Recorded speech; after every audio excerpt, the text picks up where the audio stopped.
गर्मियों के दिन थे और गर्मियों की छुट्टियां भी चल रही थी। राहुल ज्योति एक शाम दोनों अपने घर के बाहर खेल रहे थे। तभी उनकी मम्मी और राहुल ज्योति जरा इधर आओ जल्दी से। तभी राहुल और ज्योति अपने घर को चले आए। जैसे ही राहुल ज्योति घर के अंदर आए और अपनी मम्मी को मुस्कुराते हुए देखकर, क्या बात है मम्मी, आप इतना मुस्कुरा क्यों रही हो? बात ही कुछ ऐसी है, तुम्हारी नानी का कॉल आया था, आज उन्होंने हमें बुलाया है, कल को हम सब नाना नानी के घर जा रहे हैं। फिर ये सुनकर तो राहुल ज्योति की खुशी आसमान छू गई।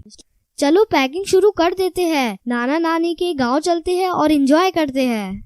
फिर क्या, दूसरे दिन सुबह सब लोग जल्दी नाना नानी के गांव के लिए निकल पड़े। राहुल ज्योति का नानी का घर काफी खूबसूरत और छोटा सा गांव था, जहां सब खेती बाड़ी करते थे और प्यार से रहते थे। राहुल ज्योति जैसे ही नाना नानी के घर पहुंचे तो उनके स्वागत के लिए नाना नानी तैयार खड़े थे। राहुल ज्योति को नाना नानी बोले, राहुल ज्योति आ जाओ, हमारे पास को आ जाओ। फिर राहुल और ज्योति नाना नानी के पास जाकर उनसे लिपट गए। फिर खास नाना नानी की बनाई हुई स्वादिष्ट खाना खाकर राहुल ज्योति ने थोड़ी देर आराम किया और फिर दोनों अपने नाना नानी हाल का मजा लूटने के लिए तैयार हो गए। ये लो, तुम दोनों के लिए मैंने खास इमली का रस बनाया है, इसे जल्दी से पी लो, इसे गर्मी में पिया जाता है। नानी की बनाई हुई इमली का रस पीकर तो राहुल ज्योति एकदम तरोताजा हो गए। फिर नानी जी ने आम के पेड़ पर एक बड़ा सा झूला टांगा। राहुल ज्योति झूले पर बैठ गए और झूला झूलते झूलते हवा में बातें करने लग गए और फिर नाना जी के साथ घूमने चले गए। और फिर रात हो गई। फिर राहुल ज्योति नानी जी के साथ रात के खाने के लिए फिर घूमकर घर लौट आए।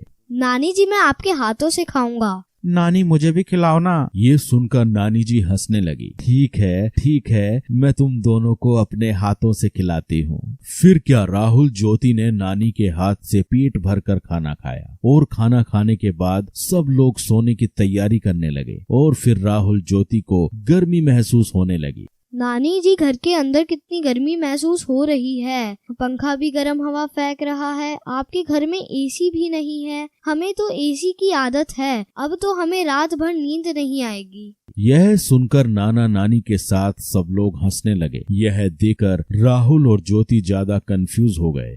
आप सब हंस क्यों रहे हो? हमने कुछ गलत कह दिया क्या? ना बेटा ना, तुमने कुछ गलत नहीं कहा। छोटा सा तो हमारा गांव है, हमारे पास एसी कैसे होगा बेटा, लेकिन हमारे पास एक ऐसा एसी जरूर है जो तुम्हारे शहर में नहीं होगा। नानी जी ने फिर जाकर छत पर गद्दे बिछाए और सोने लगे। नानी, हम भी आपके पास सोएंगे। हाँ, तुम दोनों मेरे पास सो जाओ, आओ सो जाओ। फिर क्या, खुले आसमान के नीचे थोड़ी हवा में राहुल और ज्योति आराम से नानी के पास सो गए और नानी से कहानियां सुनते सुनते दोनों को प्यारी नींद आ गई। तो बच्चों, आपने इस वीडियो में देखा राहुल ज्योति का नानी का